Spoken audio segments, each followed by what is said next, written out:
Hello, everybody, and welcome back up to. Well, I've already screwed it up. Welcome back to Geek Addicts, the pop culture podcast where we get up stupidly early in the morning to watch one episode of our favorite anime, only to find out that the network did not release the episodes in order. I am Bill, and this is Matt. How you doing, Matt? I'm doing well as I can. I'm a hungry boy. I want some food. I'm very tired, and I've already gone through like 4 beers in the process of our recordings tonight, so I'm very loose and very happy. I guess that's the best way to put it. Well, that's a Um, good thing.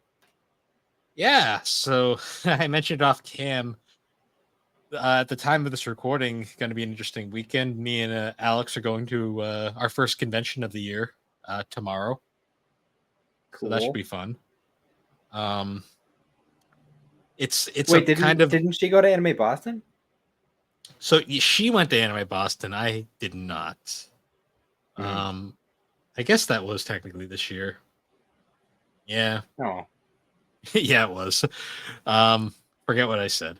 Anyways, yeah, but we're going to Kineticon next tomorrow. Although at the time of when this comes out, it'll already have passed by a couple weeks. So, yeah. yay. Um, but yeah, we're doing that. I don't know what is in store because Kineticon's kind of it's like an everything kind of convention. Like it's a little bit of gaming, a little bit of anime, some comics, some movies. It's kind of just general pop culture, kind of like this podcast. Yeah. Um, what's funny is I was talking about it on a Discord server, and one of the other members of the server had asked me what the convention was about, and I was at work, so I couldn't respond right away. And our good buddy Slade over from the game club, he decided to answer uh, hentai, which I was kind of like, I immediately had to respond. There's usually one booth, yes, because at these conventions there's probably going to be a hentai dealer. So There's always one. yeah, it's always funny too, because like I'll be like, last year I remember like it was right across from a booth that Alex was checking out. So I looked over and I'm like, oh, DVDs, I'll check this out while Alex is doing that. And I look over and I'm like, oh, that's all porn. Wonderful. I'm like, I'm not buying any of that. Yeah. Didn't you say when you were telling the story before that like you're like, oh, I'll go look at these books. Oh, that's also porn. Yeah, well, yeah, because it was a booth that was split in half. There was DVDs, and then there was like a bunch of like what I thought was manga, and then it turned out to be hentai dojin. I was like, oh boy. Um, yeah, Classic. so that's always fun. Hmm. Good old conventions. Oh yeah. I haven't been to one in God knows how long. See, it's funny now when 2018. damn, Actually, pre-COVID. no. Technically, I think I did go. It was a regular Comic Con. I think I went to Rhode Island Comic Con after that. I don't remember what year it was though. It's kind of funny. I think we both went to Anime Boston at the same time one year, but we didn't know each other yet. We may. I'm trying to think because I know the first time I went. Did you go in 2017? Alex went in 2017. I went. I think my first one was 2018. Okay, because when I went in 2017, I dressed up as Android 17, and Hmm. I remember like seeing a bunch of other 17s and interacting with them. So I was thinking about it. I'm like, I wonder if I talked to Bill then and we just didn't realize it. No, I didn't do 17 until 2019. Oh, okay. Gotcha. But I think we might have crossed paths at one point as At the coworkers who 20 did at the 2018 one, maybe. maybe because we Because were coworkers then, but we hadn't interacted yet. I was in a big group at the time, but we were all just as Yu Yu Hakusho characters. Nice. And my buddy Tom, like, cause we did that like one day, and then my buddy Tom on another day, he dressed up as Danny Phantom, Nice. and he actually found somebody dressed as the Box Ghost while we were there, and that was fun. I think I was a Pokemon trainer that year Mm-hmm. with my I have I have an ongoing Pokemon trainer cosplay that I jokingly refer to as emo Ash, where it's like the punk rock Pokemon trainer where I have like my battle vest and like It's all black and shit. Mm-hmm. That's cool. I have fun with that every now and then. I gotta bring that back out at some point. Mm-hmm. I'd love to go to another convention. It's been so long. Hmm. I just don't have the money. That's the biggest thing holding me back at this point is that, you know. I had to scrounge some money for this year's event. Um, I'm honestly most of my spending. I'm pretty sure. So now that I'm a homeowner, I buy a lot of art. Like I have, like you can see in the background there, I buy a lot of convention art and stuff. So Mhm. I'm probably going to be looking for art to put around my house. That's cool. Anything in particular you like? Particular franchise or something you're Well, looking for? Or because it's so scarce, if I see Inuyasha art, I will buy it. Mhm. Um, Unfortunately, it's so scarce that it's harder to find. If I see any like Persona art that has like Yukiko in it, I'll buy it. Um, Other than that, it's mostly just like different series and stuff. If it's something I'm particularly interested in at the time. I gotcha.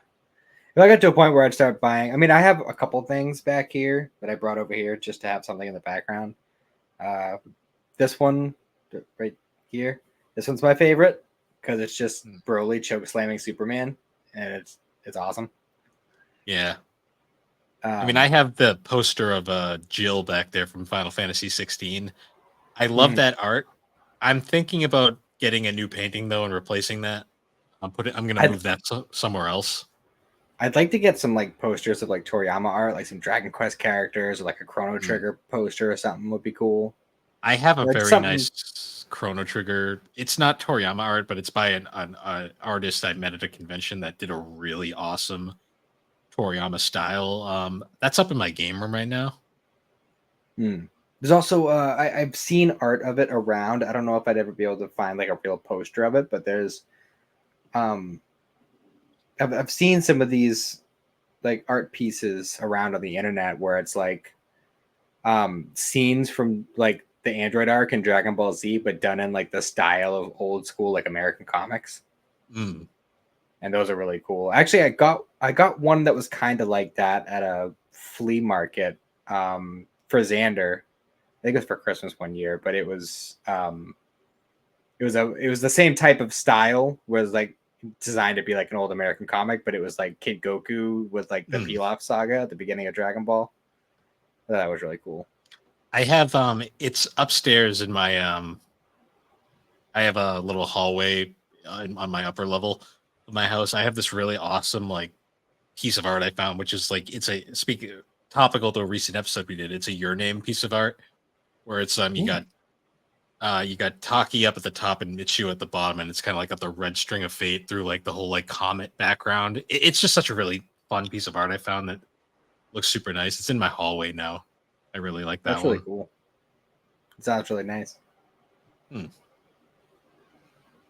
Yeah, I'm gonna see if I surprise myself. I'm not really sure what the big theme is gonna be this year, so They do we'll themed events. yeah, not that they do themes. It's just it seems like every year at conventions there's like something that's like the hot property. Like last year was like Chainsaw Man. Chainsaw Man was everywhere.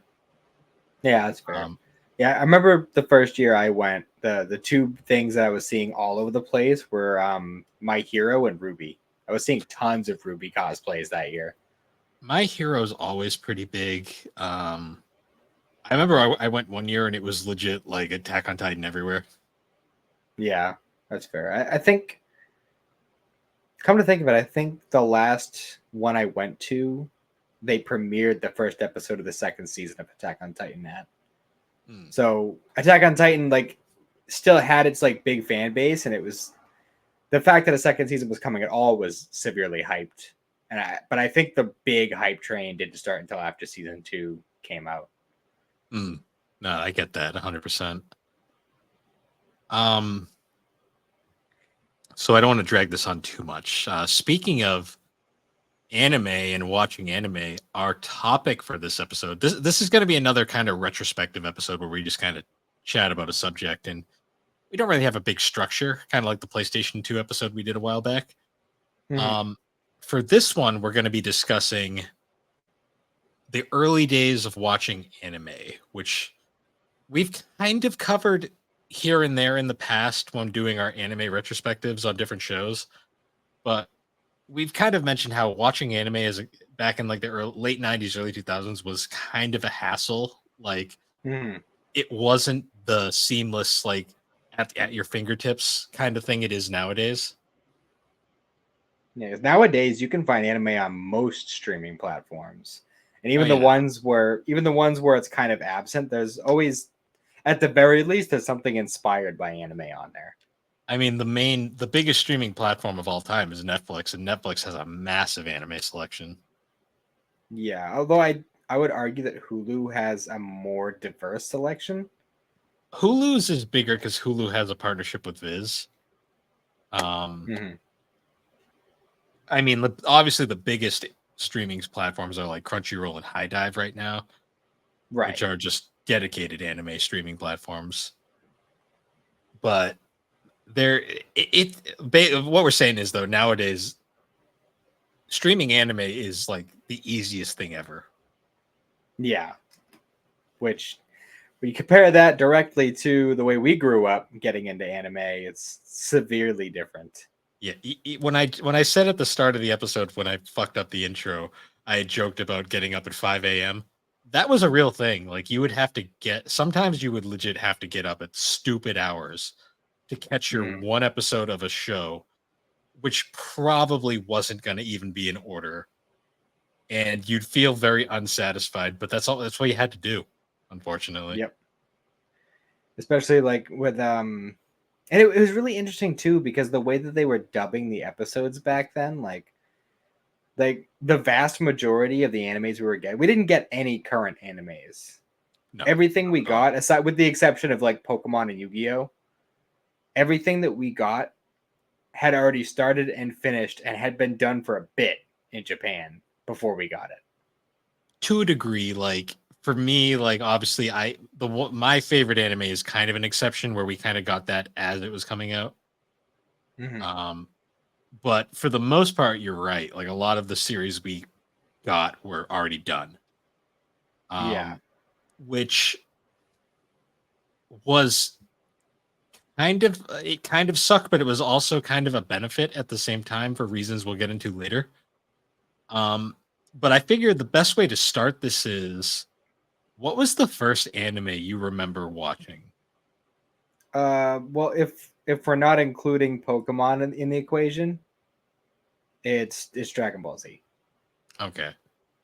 So for me, the first anime I vividly remember watching, not counting, actually, ironically, I think I saw this before I saw Pokemon.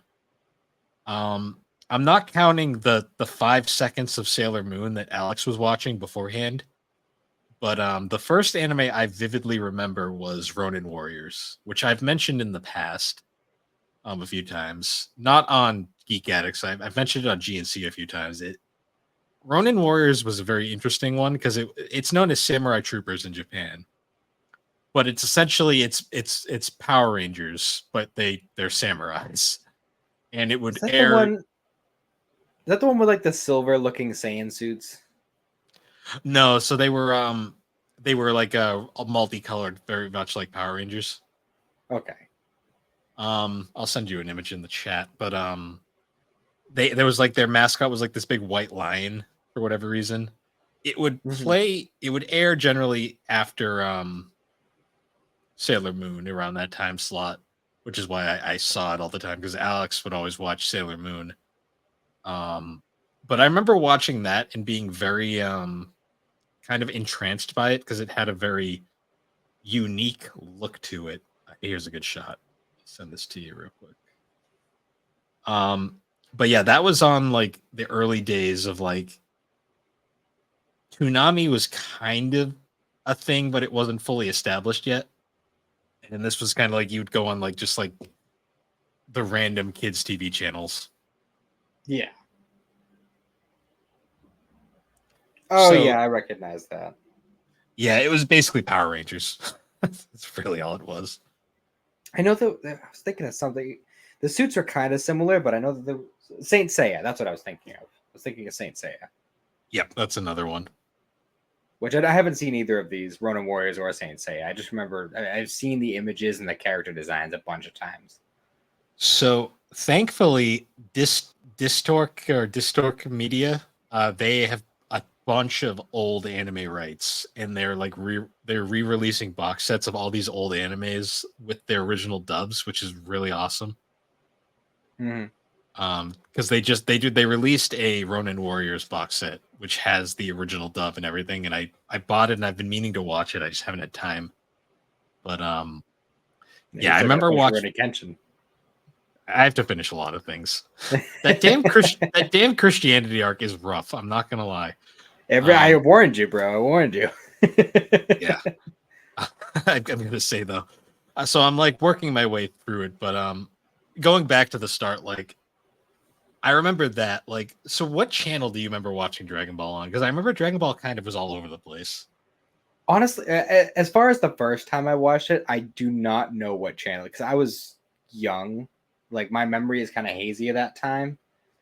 I just because I remember vividly like the event of it is it was my mom was hanging out with one of her old friends from back in the day, and we went over her house, and I kind of just got plopped in the living room, and they turned the TV on, and I have no idea what channel it was on, but I remember that the episode where Trunks shows up and fights Frieza was that episode that I first saw, and I was just in awe. Like I had no idea what I was watching, but I wanted to see more of it. Like, See, Dragon Ball was always funny to me because I remember it initially aired on Kids WB, Dragon Ball Z, the Ocean dub that is. And they would only play up to like the fake Namek saga, and then it would reset to Raditz every time because the Ocean dub kind of the Ocean dub for us kind of just ended there. And it wasn't until Toonami picked it up, well, Toonami and Adult Swim, that we finally got the Funimation continuation. Um, I always remember like Dragon Ball was a weird one where like Z you would see on TV all the time, but then you'd also get the random Dragon Ball original Dragon Ball episodes that would air every now and then. mm-hmm. Well, Because it was a I little sporadic at first, especially because Ocean originally, I think, well, a few people got their hands on it. I think Harmony Gold had it first, and then Ocean did the first 13 episodes of Dragon Ball. And then they were like, all right, this isn't really working, so we're just going to do Z and go from there. And then Z took off. So then once Funimation had taken over, Z, like with the dubbing, that was when they were like, all right, let's get Dragon Ball back in there. I think that was the point where they started doing Dragon Ball and Dragon Ball Z back to back on Toonami. See, the thing with Dragon Ball was like, because Z had taken off, I get the strong feeling that like they would try with original Dragon Ball and people just wouldn't get it because it was such a different show at the time. Oh, it's a super different show, especially when you compare like the English version of Z to, because like Z obviously, like, you know, famously or infamously, depending on your opinion, had the Faulkner track for the music, which, you know, is a severely different type of tone, even from the original Z music, let alone original Dragon Ball music. Oh yeah. I always remember too because so this is something I wanted to bring up was like watching these damn episodes in order was a fucking ordeal back in the day because goddamn they would fucking play just the randomest shit. I always remember this because the first episode of original Dragon Ball I saw. So I had been watching I'd watch Z periodically, and I was kind of figuring out Z, and then I'd catch an episode of original Dragon Ball, and I'd be so confused. I'm like, why is Goku a kid now? Like, or well, at first I was like, is that supposed to be Goten or Gohan or whatever? But I always remember because I'd be like, the first episode I saw was worst possible place to start with OG Dragon Ball. By the way, it was the episode where he's talking to the girl at the end, Suno, the redheaded one who befriends Android 8. Right. It was like in like the middle of the series, and like they'd already established all this lore and stuff, and I was like, I don't get what's going on at all here. But he was like telling her about how like what the Dragon Balls do, and I'm always like, this is so weird. Well, at least you got a basic brush up on the core concept of the Dragon Balls. The problem was though, I'd already seen Z by this point, so I already kind of knew, and I That's was just fair. I was confused by like what's like this weird flashback, like what's happening here. I think the first original Dragon Ball episode I saw, if I remember correctly, was the episode where he meets Oolong, which would have been like episode 4. So I still like was super early on there. Hmm. It was also weird too because I was so used to like Sean Shamel as like Goku Mhm. by this point that when hearing a Stephanie again, I was like, it just sounds weird. Yeah, Um, I did like the fact that she played Goku and Gohan though. yeah, It was it a was that's what threw me off because I was like, is this supposed to be Gohan? Like I was so yeah, confused. but it's kind of a cool like I know they were kind of like at the time because of the way that they treated the American audience.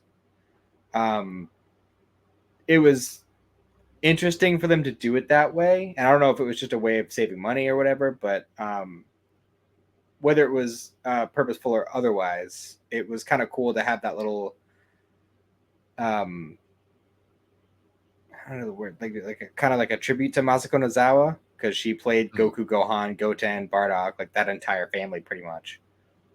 still is at this point. Yeah, no kidding. Um, I will say though, like this had to have been a coincidence, but like one of my favorite, like just hilarious, like timings of like episodes was like I remember like the early 2000s, like it was like a Cartoon Network era.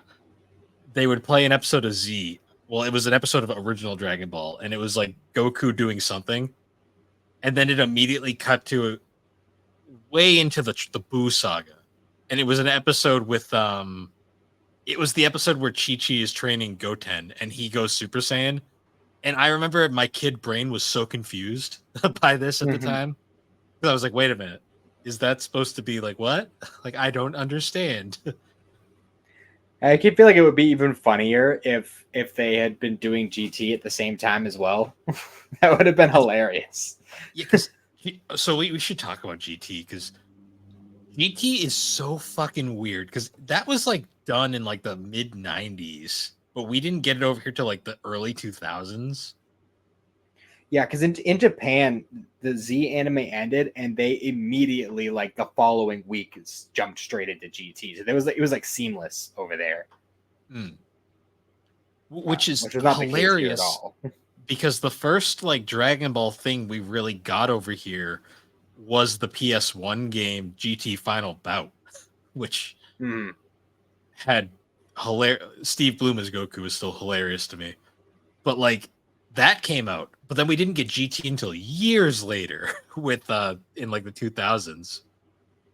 As disappointed. I mean, it was nice to still have some Dragon Ball, even though like even as a kid, like I could recognize like this is something is missing here with this Dragon Ball series. Like this doesn't feel like either of the previous shows. Oh yeah. Even when you take into account the American changes and stuff, like it just the aesthetics of it, the general tone of it, it just feels so vastly different from both of its predecessors. And even then, like I knew like I don't really like this that much, but it's still Dragon Ball, so I guess I'll watch it. Um,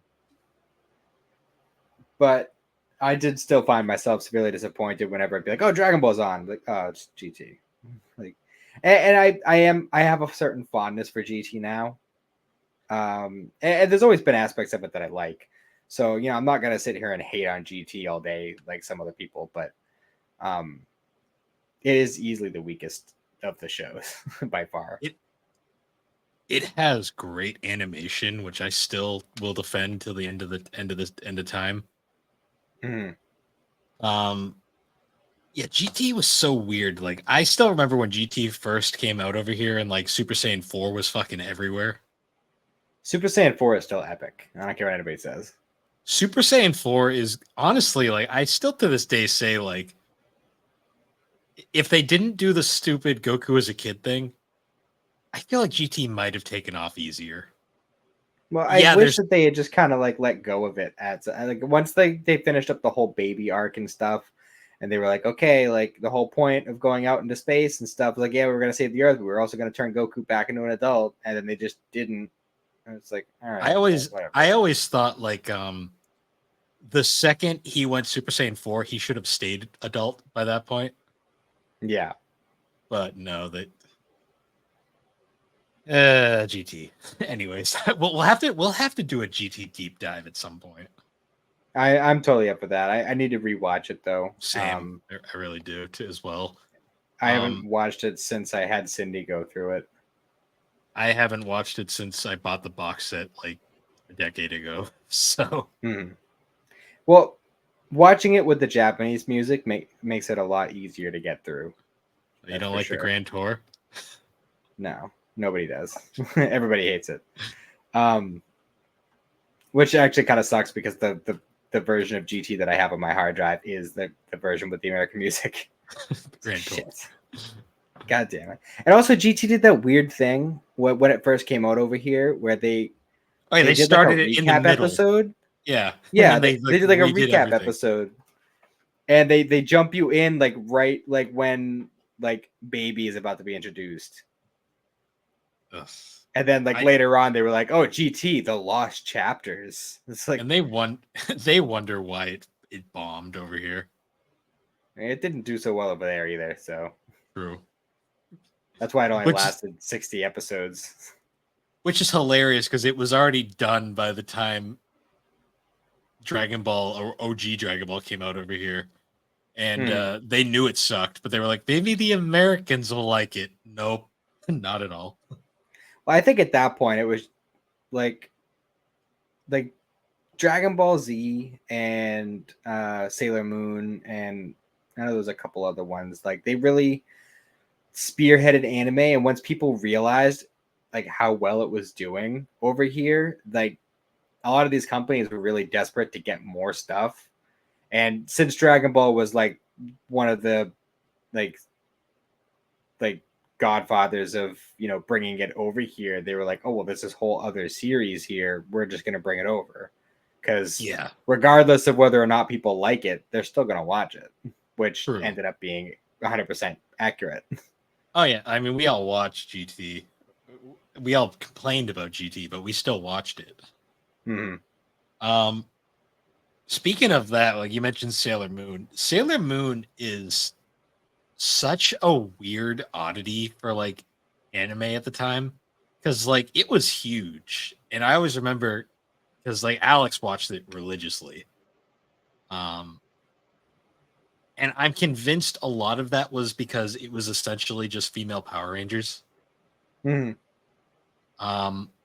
But yeah, like that was on like repeat at almost like all the time. Like I remember like so another like early way of watching anime was you would go to your local Blockbuster. Remember those kids? Mm-hmm. And Blockbusters always had a decent anime selection of VHS tapes back when like VHS was still the primary method of video. And I always remember like there would be like just the sections of like all the different animes, and I always remember because you'd get like maybe like 4 or 5 episodes at most. Yeah, I think 5 was the cap, but generally it was 3. Yeah, because I always remember I'd pick up like the Yu-Gi-Oh ones all the time because I remember renting the Yu-Gi-Oh VHS that had like the video game arc on it, like where they were inside the video game. Yeah. I like that one where they're just basically in a Zelda game but with cards. Yeah. I remember that one, and then I also remember because Alex would always rent the different Sailor Moon not DVDs, VHS tapes. Sailor Moon was I always laugh because Sailor Moon was where I had my epiphany as a child that I liked women. See, I never actually watched Sailor Moon. I just know of it. Maybe I should actually like take the time to watch it just for It's science. it's worth a watch just because it's kind of like it's important to anime because it's kind of like what got anime over here. It's partially what got anime over here. Yeah, it's kind of like the twin to Dragon Ball Z, but on the female side. Yeah, I always thought was interesting, even though like the primary demographic of that show in Japan, I'm pretty sure is male, Yeah. or at least like Well, it's I like think it is technically shojo, but I at this point in time, like it's kind of gotten to a point where shonen shojo doesn't really matter anymore because there's an equal number of people of either case reading and watching. So I mean, Alex watches more shonen and I watch more shojo these days, so that kind of sums it up perfectly. yeah, Um, yeah, Sailor Moon was interesting. Sailor Moon was also like one of the greatest examples of awful anime censorship and like localization fail. yeah, The kissing cousins, which we'll never get over. yeah, right. I do kind of branching off what you're saying earlier. I think I might have caught an episode or two of Inuyasha back in the day, but I don't think I knew what I was watching. Oh yeah, let's get into Inuyasha. So when I joked earlier about getting up at 5 a.m. to watch a show, I bring this up all the time. Inuyasha had literally the worst um, time slot out of all the animes out there, where it was literally like it was like 5 a.m. on Adult Swim every morning. You'd have to get up at like the stupidest hour, and then you'd catch your one episode, and it was never in order. It was always some random episode. Mm-hmm. Because the running meme for years was always like if you fell asleep on the couch, you'd wake up with the TV on, you'd wake up and you'd see the shot of Sashomaru staring at his dad's corpse because you woke up at 5 a.m. um, yeah, Inuyasha. So how I got into Inuyasha is always a weird one to me. Um, I think the animation and the music is what stuck out to me because Inuyasha's got a very unique soundtrack and it still looks really good even today. Like that was like during like the transitional period where like animation was starting to kind of get modernized, but it hadn't gone fully digital yet. Yeah, it was like somewhere between like the classic '90s look and like what we get in the early 2000s with say like Naruto and Bleach and stuff. Yeah, because there is a point in Inuyasha where like it goes from hand drawn to digital, and it's very noticeable. Mhm. Um, but I think what happened was so my favorite color is green. Like I've always joked, I've always mentioned that in the past. I think what happened was I saw Kagome and I saw like the green sailor costume, and then my eyes just were kind of drawn to that, and I just kind Mhm. of watched it, and I ended up really digging the storyline, even though like watching it the way I was watching it then made no sense because I swear she'd have like jewels at one point, and then she'd have no jewels, and then she'd have like all the jewels, and then none of them again. I mean, that also tracks with the show. I mean, to be fair, watching it fully on YouTube years later, which we'll get to eventually, that era of anime watching. Mm. Yeah, she does kind of fluctuate how she has them at the time, but like this was like we'd have like moments where like she's got the full gang and then it's just the two of them, and then Shippo's there and then it's just the two of them again, and then suddenly Moroku's there and then Sango's there and then back to just Moroku because the fucking they'd play the episodes so randomly back then. Yeah, I went through similar things with Dragon Ball. I mean, at least Dragon Ball was a little bit more consistent because they once we had like the solid like prime time Toonami block, it did play them consistently, and we had at least one Dragon Ball and one Dragon Ball Z every day, Monday through Friday. But it still did the reset thing even when they had plenty of episodes.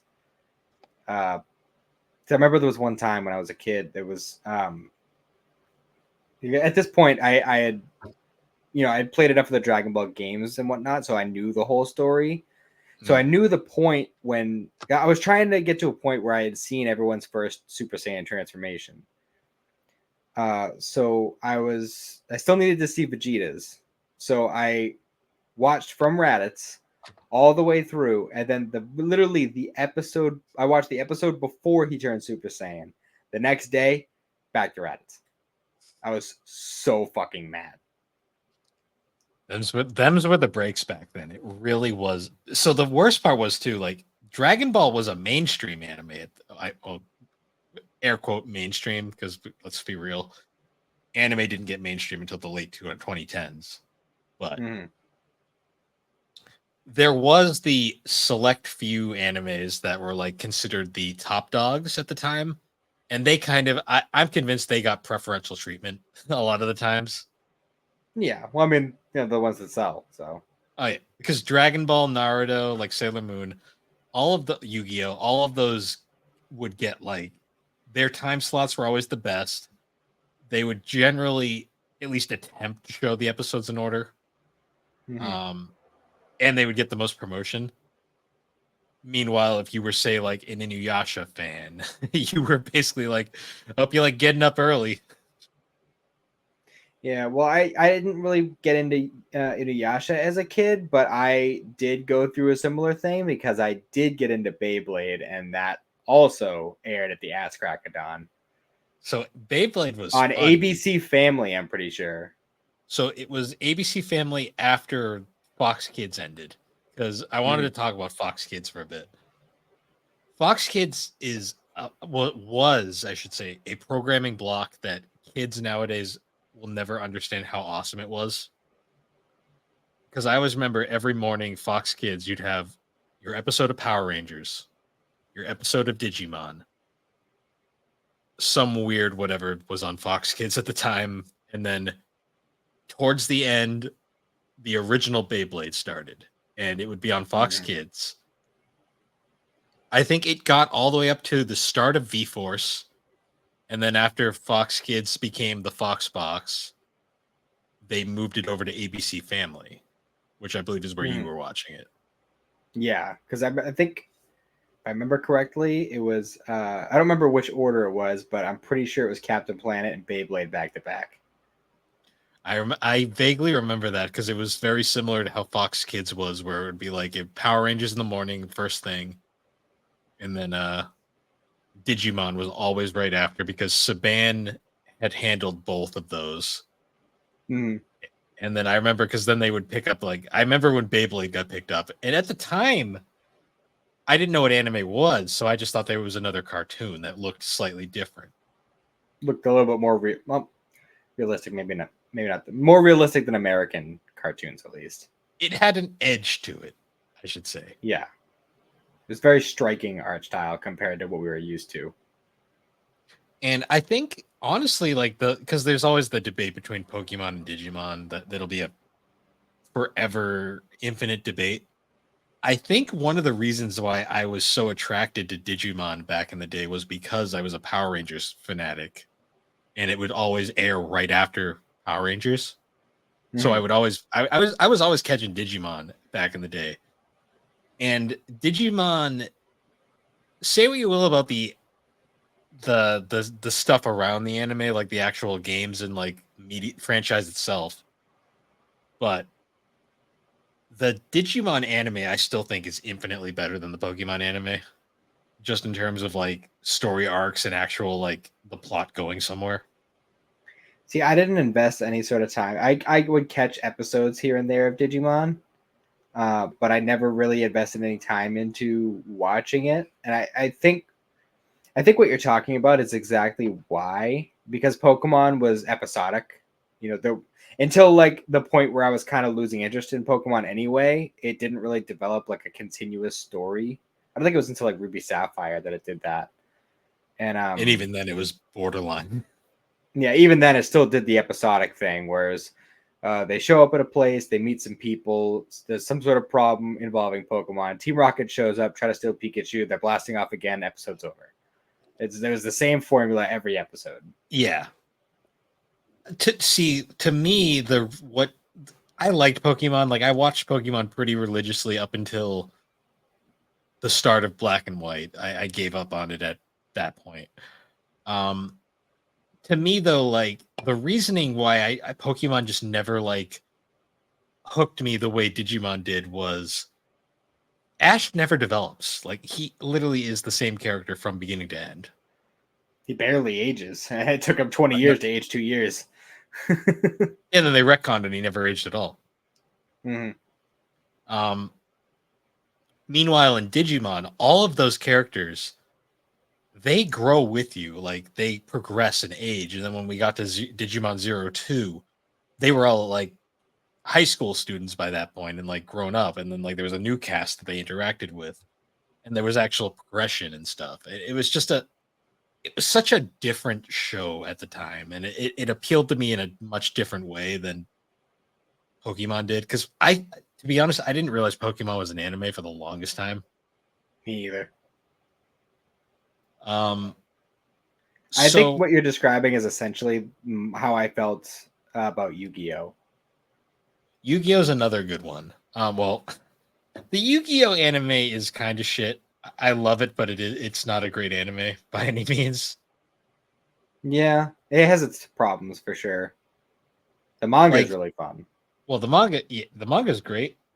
The anime, I'll preface again. I love the anime, but it has so many problems. Oh, for sure.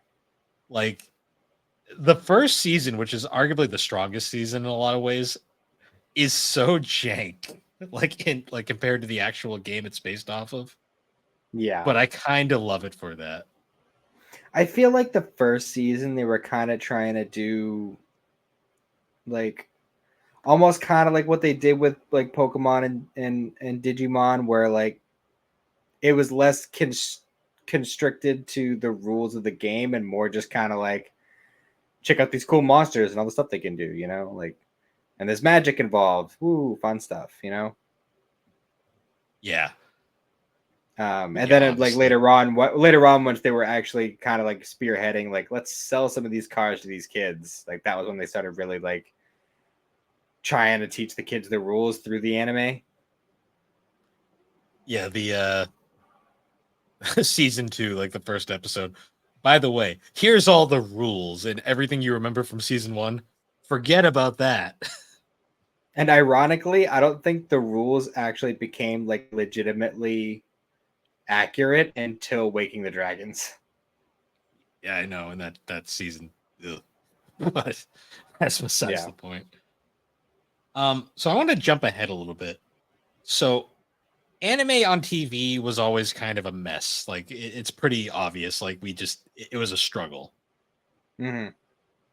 So let's talk about the YouTube era, like the early YouTube before YouTube became the shit show it is now.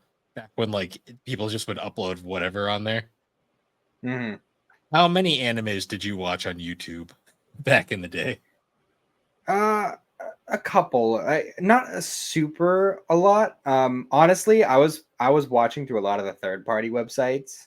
That was actually True. how I watched Death Note all the way through. Was through like I don't even know what website it was. It was one of the ones where it would have like a list of like 30 different video players.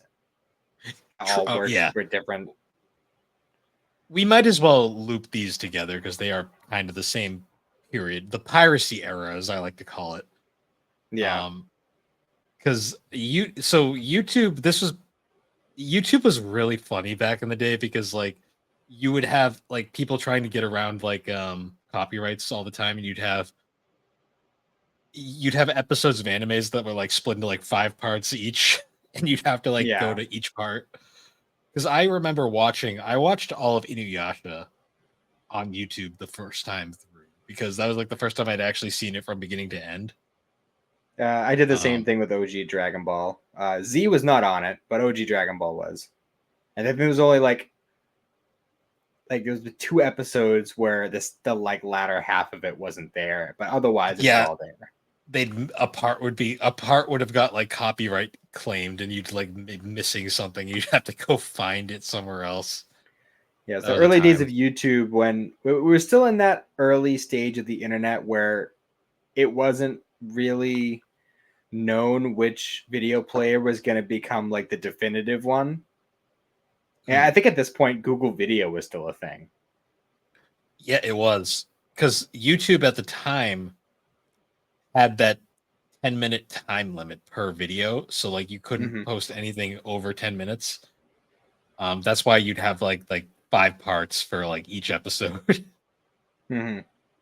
um yeah, like you had weird stuff like that, and then we go into like the quote unquote sketchy piracy websites back in the day.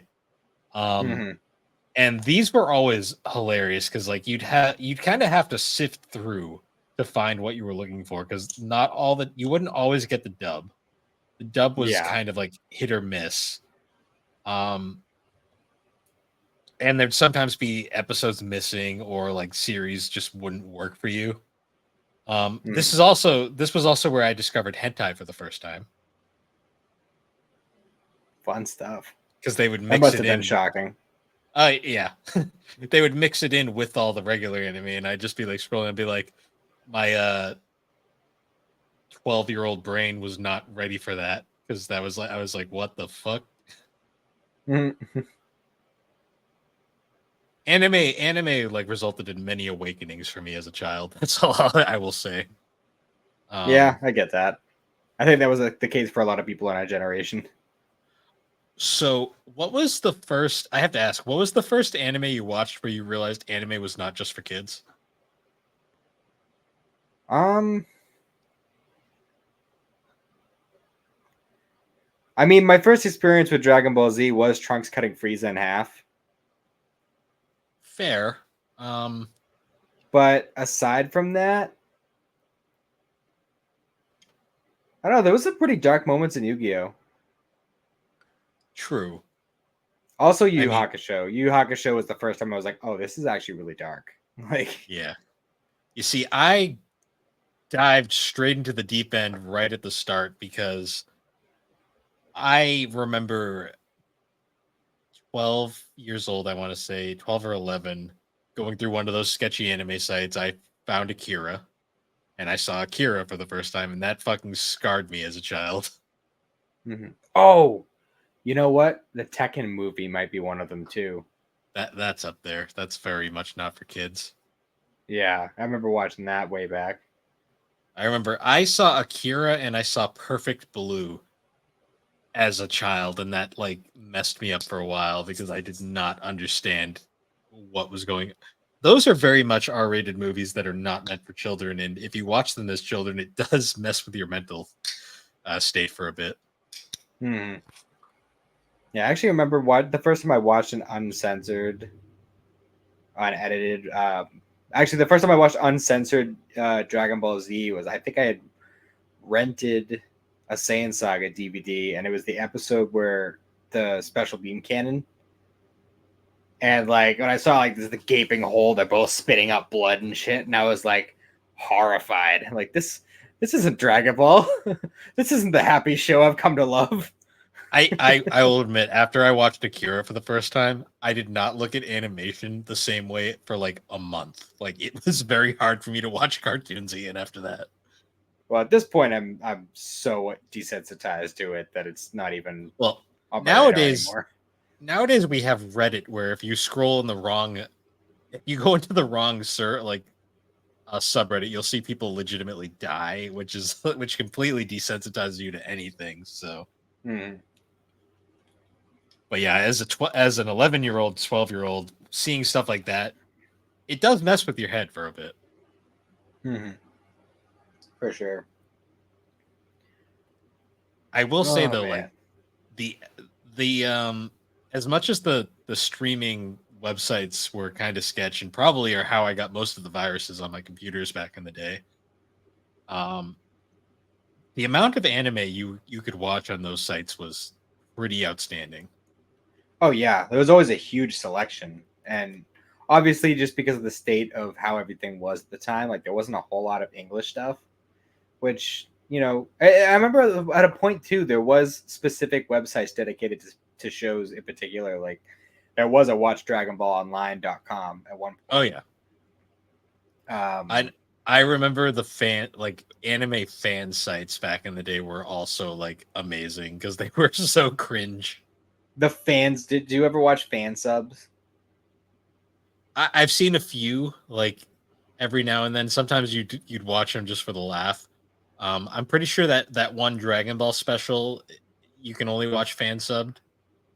Yeah, there's I've seen, because I've told this story before about how when I got into Naruto, I caught up with the dub very quickly by the time the Tsunade arc was happening, and from that point on, I pretty much watched the whole show subbed. Um, like everything that was up to that point, and then like every time I go to catch up, I'd always end up watching it subbed. So I've pretty much seen the entirety of Naruto in subs, um, including the filler, which was rough. Yeah. But I don't remember which group it was, but I know that there was a group that would take a lot of liberties with the fan subs, and Yeah. they'd be dropping f-bombs and like all sorts of like completely different dialogue choices, but like were pretty freaking awesome. Like I don't know, some of it was just like it gave me a completely different expectation for when the Naruto Shippuden dub came out. Mm. Because Actually, I was that reminds. expecting. Okay. I was gonna say that reminds me of another thing where like you would go on those websites and you'd find stuff that wasn't released in America yet. Mm-hmm.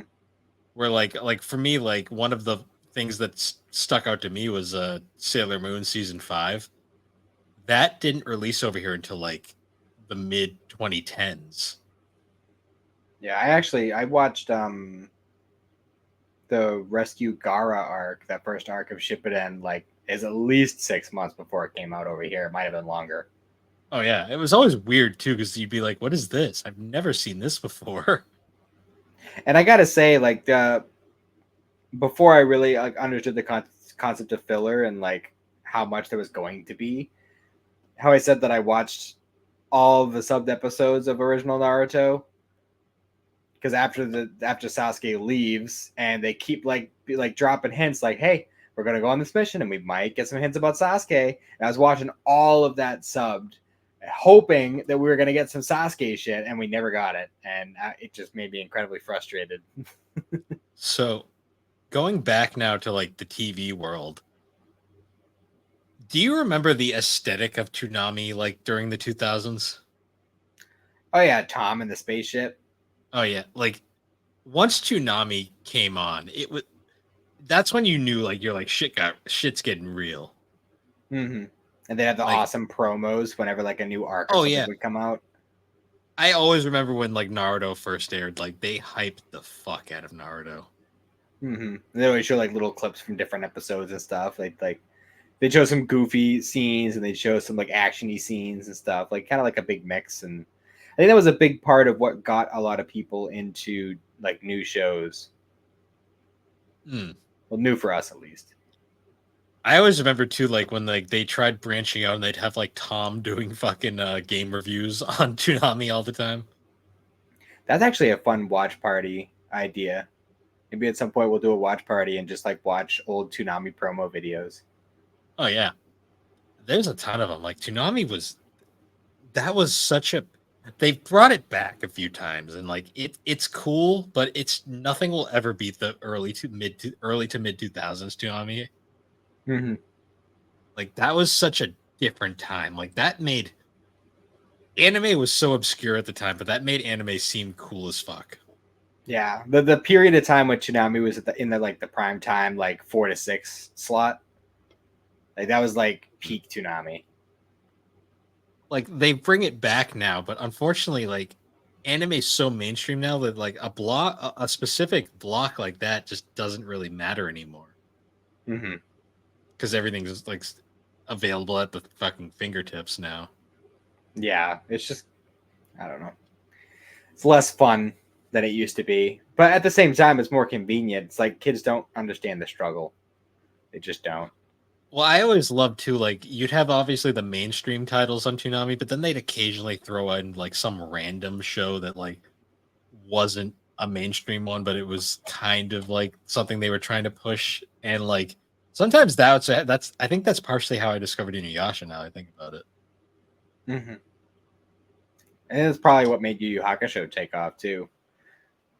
Yeah, because Yu Yu Hakusho was not mainstream when it first came out. It was very much another anime that kind of got overshadowed. I think that was one of, if not the first thing Funimation did after they finished Dragon Ball.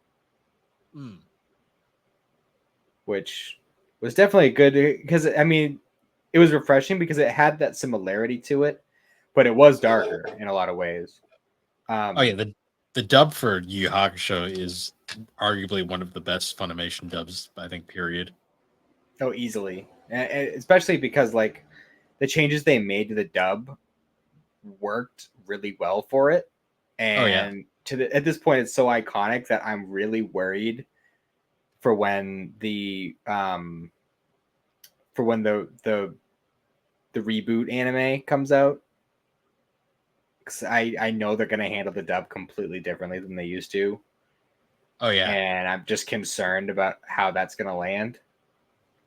Like Kuwabara like has that nasally Chris Sabat voice, which I don't think he's going to be able to replicate if he tries again.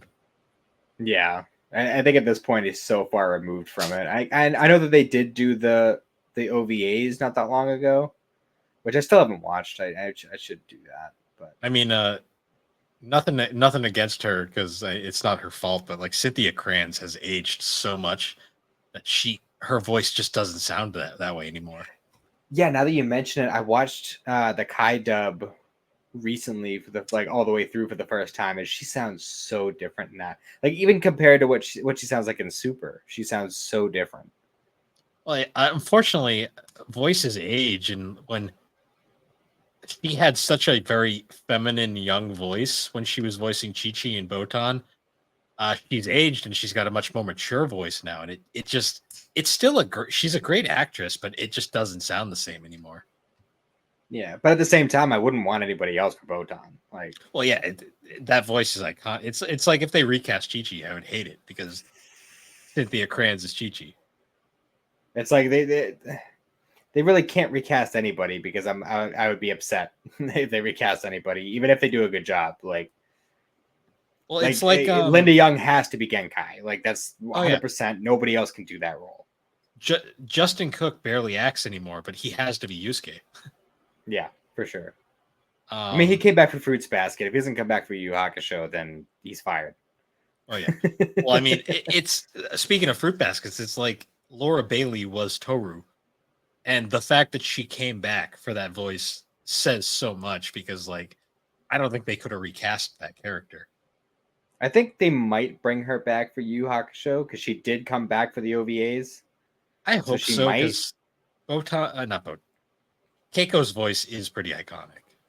And she wouldn't it wouldn't be a huge time commitment either because she's not like a super prominent character. Like she's around especially at the beginning, but like as the show progresses, she's around less and less. So It depends on if they want to follow the manga like super accurately because she was more present in the manga. I'm fairly confident that if this reboot goes forward, it's probably gonna be more accurate. Hmm. Not It's that hard to the say. original anime didn't deviate that much though. Like there were No, changes, but they were pretty minor. honestly, I think the changes were mostly they downplayed Keiko. Yeah, and Yusuke's mom. That was the only other thing. Yeah, Is ironically they downplayed female characters. That's actually kind of the weird part about the original Yu Yu Hakusho anime. that early '90s anime downplaying the females doesn't sound that out of character. No, I laughed because like I was thinking about this because I've read through a good amount of the Yu Yu Hakusho manga, and I'm like, wow, they really went out of their way to make the anime a sausage fest. I mean, you don't get a prominent female fighter in Yu Yu Hakusho until the very end with the hell is her name? The king lady, Yep, the one that's like a cyborg. that's true. She's Honestly, like the only female fighter that you get for like the whole it's time. funny. It's just funny to me because like reading the manga, I'm like, wow, there was a lot more female representation in this. Yeah, even when you factor in like the psychics arc, were any of the bad guys psychics chicks? I don't think they were. No, it's a very sausage party show, but Yeah, that's kind of his thing because like Hunter x Hunter is very much a male show. true. I mean, there's definitely more female characters that are prominent in that. Like, I It's mean, not even Go it's not even a Gon is trained sexist. by a woman. Oh yeah, it's not even a sexist thing. It's just kind of how the story was written at the time. Oh, I guess I'm not being totally fair. Genkai is a prominent female fighter, but Oh yeah, she is also like retired by that point. true. So It's just funny to me how different. I mean, Japan has much different standards in general, but they're getting better. they are. It's just funny to me how like back in the day, like so many animes were like very male centric. Yeah, extremely. I think that's why like Inuyasha stuck out to me as a kid because like Inuyasha is an interesting one where the main character is female. That makes sense. Um, yeah, I think that might be why it appealed to me. I don't know. I've always had that weird kind of like against the grain kind of view when it came to anime. Yeah, because Inuyasha, even beyond Kagome, there's also Sango, and she's a badass. She's main character. Kikyo's there for most of it. Mm-hmm. Um, they have equal screen time too, pretty There's much. also Like even villains. You have Kagura. yeah, Inuyasha. Well, I mean, Inuyasha is just kind of an interesting exception to the rule. Um, but I also, speaking to that now, I wanted to talk about we had mentioned earlier how a lot of the animes back in the day were very old and they were just getting released for us years after the fact. Mm-hmm. I feel like now we should talk about some of the more modern animes that were releasing before the mangas were done, and we ran into the horror. We ran into multiple occasions of they ran out of material. What do we do now? Mm-hmm. Some of the Um, most prominent ones I could think of are One Piece, which had its own issues over here because it had its start at 4Kids and failed miserably, and then had to restart at Funimation. yeah, One Piece is a bit of an exception because that show got screwed over here, like initially, which is hilarious to me because what 4Kids didn't even want it. Like they weren't interested in that at all. The reason why they ended up with One Piece was apparently Toy Animation was kind of like forced them to take it in like a bundle deal along with two other shows they picked up that were more Mm-hmm. on brand for 4Kids at the time. Yeah, And then they actually watched One Piece and realized it was violent as fuck and they were like, we don't want this. This is against everything we care about. yeah. I wonder why they failed. Um yeah, so One Piece unfortunately it was doomed from the start to be like mainstream at the time because the first attempt sucked and then they had to restart from scratch like years later. So they were kind of behind the eight ball to begin with. Mhm. Um to me the one I think of right away is like Full Metal Alchemist is probably the most infamous case of running out of manga. Yeah. Well, that was an interesting case too because it wasn't even just like oh, we ran out of material. We're just gonna do some filler until we catch up. It was we ran out of material, so we're just gonna go in our own direction with it and do it how we want from this point Yeah, forward. that was essentially they ran out of material and the author straight up said, "Do whatever you want. Like I'm giving you my blessing," and they certainly did whatever they wanted. Yeah, for sure. Um, other cases are like the original Fruit Baskets anime, which was vastly different from the later version. The manga wasn't done, so they didn't know all of the excuse me. They didn't know all of the facts yet. And the director tried to make it a comedy when it's very much not a comedy. Yeah, Um, that was another thing with anime back then, where everything was trying to be a comedy. yeah, which I didn't dislike. I mean, in a way, it worked for a lot of like, for instance, Yu Yu Hakusho, how we mentioned before. Like, it's definitely the dub is much more comedy centric than the subbed version and the manga. Hmm. Like, obviously, like it has its goofy moments and stuff, but it definitely played it up a lot more with the dub. Oh yeah. Well, it was interesting because a lot of shows that they would push were more comedy centric, but then you'd get like Fruit Baskets, which you'd think is comedic, but then you actually like read it and you're like, this show is fucking depressing. Mm-hmm. No kidding. Yeah, so that was a thing though that we'd run into a lot, where like the series would run out of material and you'd get either they would do the Full Metal Alchemist route where they'd just completely go in their own direction. Mm-hmm. You'd get the Fruit Baskets route where they would just end it immediately. Or you get the Rurouni Kenshin method where they would attempt to do filler until manga shows up and then the series gets canceled because the filler was that bad. Mm-hmm. So it was kind of a mixture of everything at the time. Then you get juggernauts like Naruto, which even if the filler is really bad, they'll still continue with it because it's just that popular. So Naruto is a fun, like Naruto, Bleach, and One Piece are kind of the exceptions where the artists are so good that they're able to get material out at a solid enough pace that, like, despite filler, the show doesn't become nothing but filler. Mm-hmm. Because I know Inuyasha, they tried to stretch it with filler, but they just kind of hit a point where it's like, what were they going to do? Because they couldn't continue the storylines. That's why Inuyasha ends kind of prematurely and then came back years later with the final act. Mm-hmm. Which kind of makes me feel happy that I didn't actually watch it until like way later, because by the time I got to it, it was all there. So unfortunately, the only downside to Inuyasha is because the final act came out when it did, they ended up squishing so much content into just 26 episodes. There is a lot of stuff that got truncated or just cut in general for that final few arcs. mm-hmm. Which is sad when you consider like the original Inuyasha anime was stretched out a ton.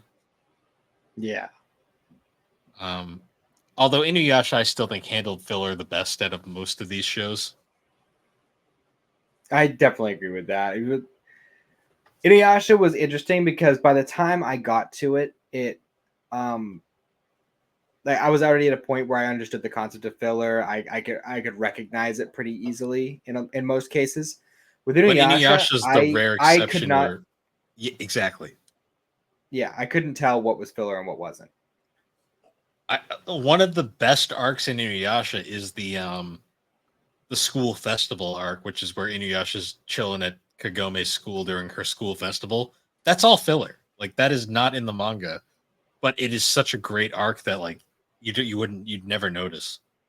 That actually makes a lot of sense because that was the one where they just like there happens to be like a sealed demon in like the present day, and it like gets released and they have to fight it. It's that it's there's like dried demon jerky that like they bring over Right. and like it gets hydrated and that's how the demons show up. Gotcha. Um that's where my favorite Inuyasha gif ever of the gif of Kagome and Inuyasha just screaming at each other back and forth. That's from that arc. Okay. Um Inuyasha still is the king of like actually doing filler well.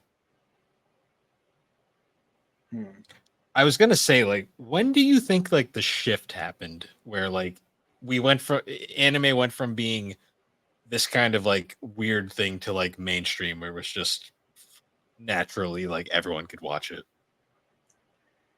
Well, I think the point where it was absolutely like 100% solidified was probably COVID because a lot of people got locked in their houses and had to find new things to watch. True. But I think the big turning point was probably around 2012-ish. Because 2012, 2013, this is when we started getting a lot of the more modern stuff. We started getting like isekais, which got really popular. The first one I remember seeing is Sword Art Online, which I still really love. This is around the time when Dragon Ball and One Piece started getting their big theatrical films. Attack on Titan came out, which is a huge game changer for American audiences. Naruto ended. Yeah, Shippuden was coming to an end. Bleach had been done for a bit, but that's a whole other thing. quote unquote. One Piece had hit its time skip, which was a huge like heel turn for One Piece. So I think that this is just a period where a lot of big leaps and bounds were happening with a lot of different franchises, and it just caught traction. I think the not One Piece, Dragon Ball Z Battle of Gods was a big effect on this too, because that movie was huge.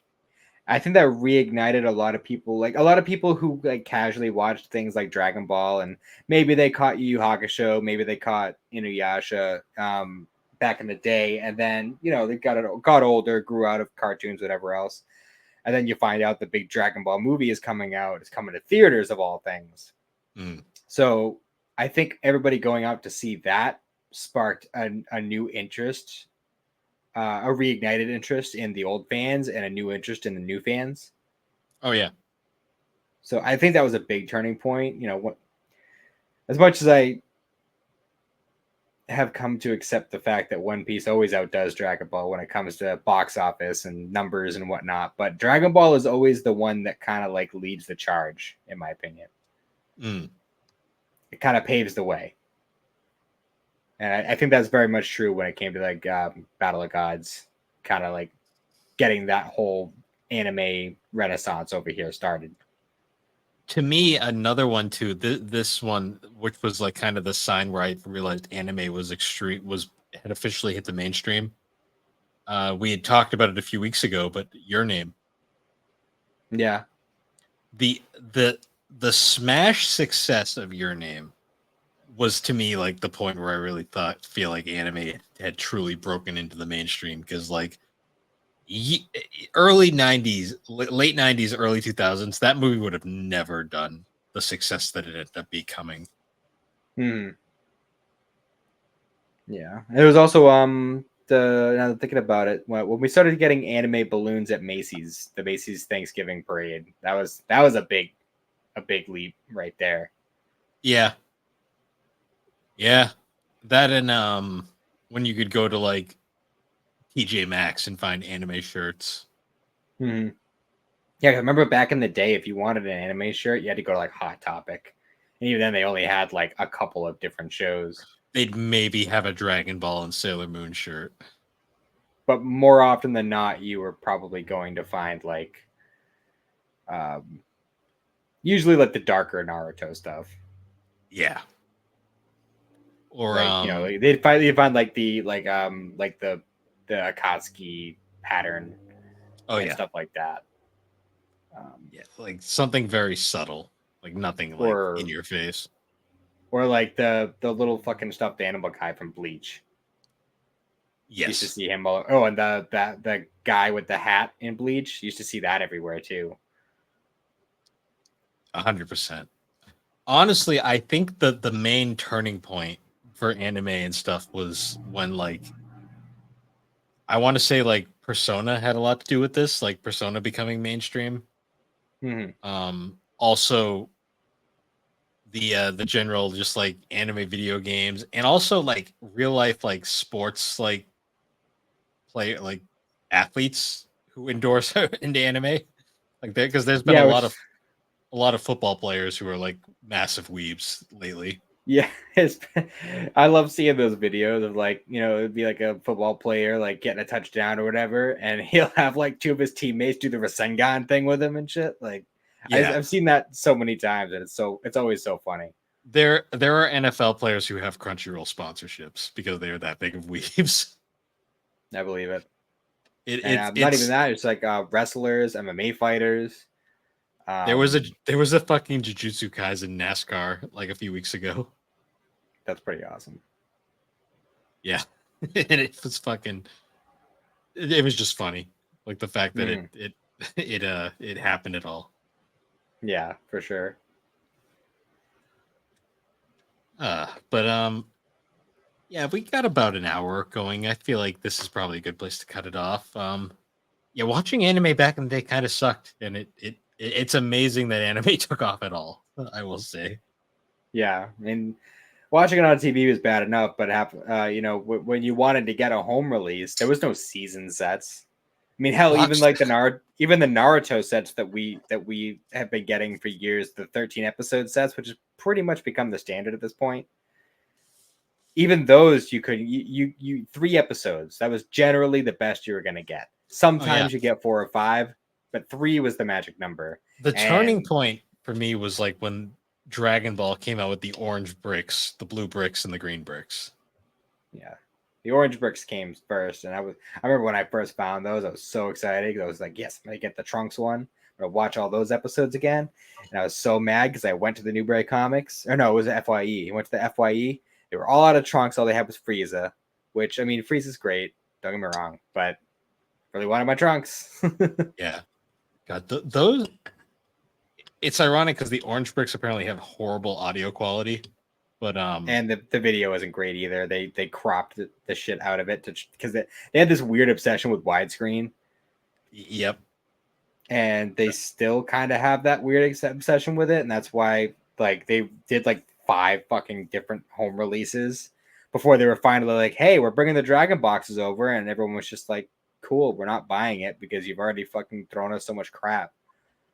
Yeah, we're bringing the Dragon boxes over, but we already did the Blu-rays, which are better.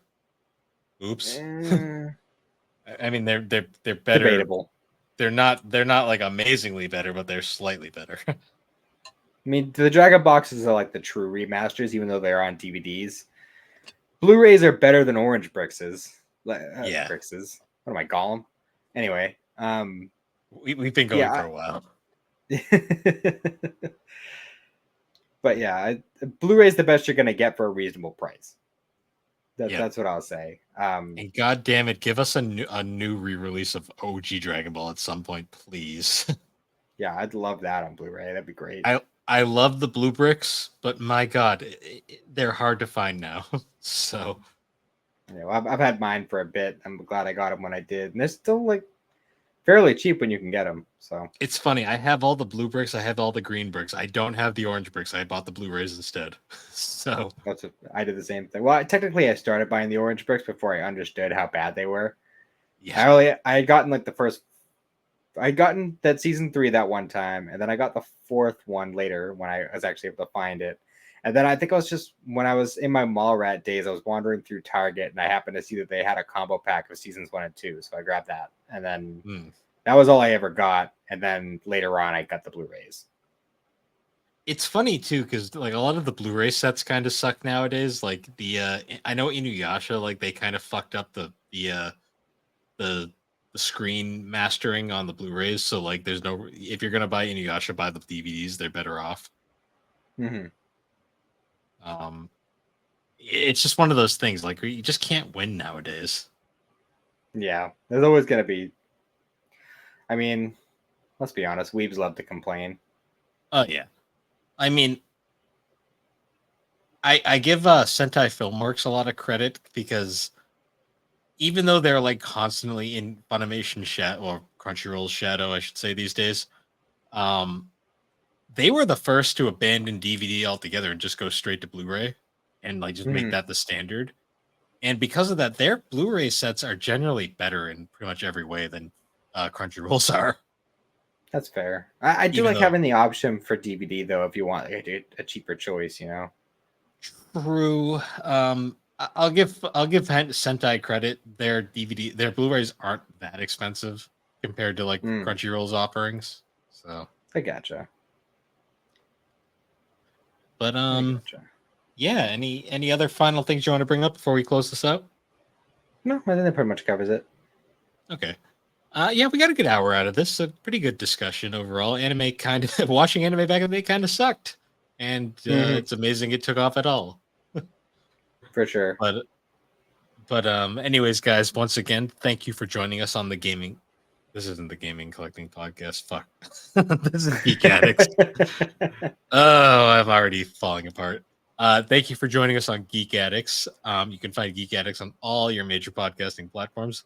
And you can find us over on the Superpod Network. That's superpodnetwork.com, where you can find a ton of awesome podcasts, including Superpod Saga, Super Ghost Radio, Retro Rehab, Tommy's Video Game Ride Along, Bar Silence, Remember 64, A Novel Console, Friday Night Gamecast, The Elder Trolls, Gaming Together, and our 3 GNC shows, and Fine Time. Can't forget Fine Time. You can find us all over there. Tons of awesome video, audio, and blogs. Whole bunch of cool shit. Go check out that site, and you can find all of our links at linktree/thebarbergames. And with that, we will see you all next time. Have a good one.